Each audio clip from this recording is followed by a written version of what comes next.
Welcome back after the break. और दुनिया में जो कुछ चल रहा है उस हवाले से तो हमने डिस्कशन की है, लेकिन मुल्क के अंदर क्या कुछ हो रहा है, पाकिस्तान में क्या कुछ हो रहा है, वो भी डिस्कशन करना उस हवाले से भी ज़रूरी है। क्योंकि जब बात होती है कि पाकिस्तान में मुमकिन तौर पर मुज़ाकरात हो सकते हैं, बातचीत हो सकती है दुनिया की जंगें रुकवाने के लिए, तो पाकिस्तान के अंदर जो कुछ माहौल है उस हवाले से मुज़ाकरात क्यों नहीं हो सकते, ये भी एक सवाल खड़ा किया जा रहा है। और इसी सारी सूरत हाल पर बात करने के लिए हमें ज्वाइन कर चुके हैं फैसल चौधरी साहब। Thank you so much sir for your time.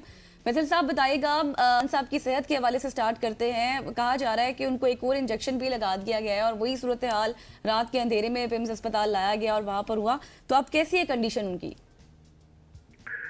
देखिए, उनकी कंडीशन के बारे में कोई इल्म नहीं है। गवर्नमेंट के क्लेम्स हैं, इंडिपेंडेंट सोर्सेज है, तो उनको वेरीफाई नहीं किया जा सकता, ज़ाहिर है, क्योंकि ना फैमिली की, ना डॉक्टर्स की, ना वगैरह की मुलाकात हुई है। तो उसमें कुछ भी कहना जो है वो तो स्पेकुलेशन ही होगा। उम्मीद करता हूँ कि उनकी तबीयत ठीक हो और उनकी जो इम्प्रूवमेंट है वो आए। एक हिंट दिया है अलीमा खान ने कि उनकी बेहतरी आई है आँख में, लेकिन जाहिर है पूरी तरह से रिकवर तो वो अभी हो भी नहीं सकती है। उसका डैमेज होता है रेटिना में।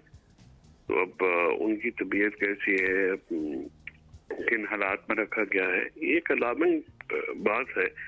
साबिक वज़ीर आज़म है पाकिस्तान की सबसे पॉपुलर पॉलिटिकल शख्सियत है, उनके साथ इस किस्म का ट्रीटमेंट जो है, आपने बड़ा खूबसूरत जुमला कहा है कि अगर बैनुल-अक़वामी लोगों से बात हो सकती है पाकिस्तान के अंदर, तो अपने लोगों के साथ क्यों नहीं हो सकती, या आप क्यों नहीं अपने मसाइल हल कर सकते। तो ये एक अना की जिद है और वो खत्म होनी चाहिए।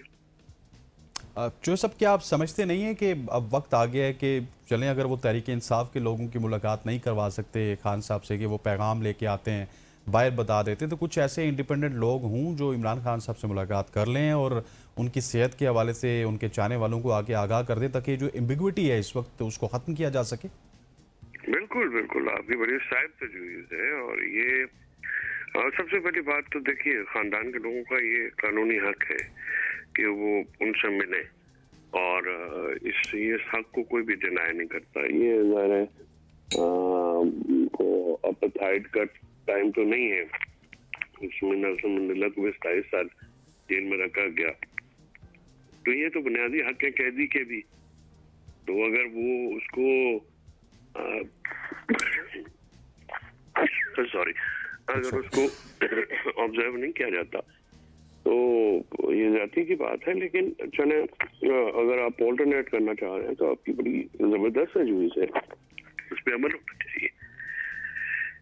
बिल्कुल। अच्छा फैसल साहब, मुझे ये बताइएगा, अब एक और चीज़ भी हम देख रहे हैं, खान साहब की रिहाई के हवाले से रज़ाकार फोर्स के हवाले से भी बाकायदे तौर पर ऐलान किया जा रहा है। उस चीज़ को आप कैसे देख रहे हैं? इसमें फिर किस तरह से हमें समझ आएगी, क्योंकि इस पर तो पहले भी बहुत तनकीद हुई है। फजूल काम है जी, गैर सियासी काम है। इसके दो ही